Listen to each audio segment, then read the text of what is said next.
జగిత్యాల జిల్లా మెట్పల్లి పోలీస్ స్టేషన్లో మహిళపై దురుసుగా ప్రవర్తించిన ఏఎస్ఐ హెడ్ కానిస్టేబుల్పై యాక్షన్ తీసుకుంది సర్కార్. ఇద్దరిని హెడ్ క్వార్టర్కు అటాచ్ చేస్తూ ఉత్తర్వులు జారీ చేశారు ఎస్పీ. 2 రోజుల క్రితం పట్టణంలోని గోల్ హనుమాన్ ఏరియాలో ఉండే భార్యాభర్తలు గొడవ పడి మెట్పల్లి పిఎస్కు వచ్చారు. పిఎస్ ఆవరణలో ఇద్దరి మధ్య మాటామాటా పెరిగింది. దీంతో అక్కడే ఉన్న ఏఎస్ఐ ఆంజనేయులు లాఠీతో మహిళను కొట్టాడు. తర్వాత హెడ్ కానిస్టేబుల్ అశోక్ కూడా ఆమెపై చేయి చేసుకుని అక్కడి నుంచి తరిమేశాడు. అయితే మహిళను కొట్టిన వీడియో సోషల్ మీడియాలో వైరల్ అయింది.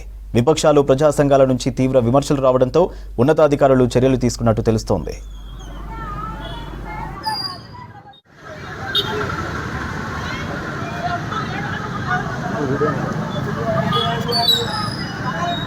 भरत कुमार के जिले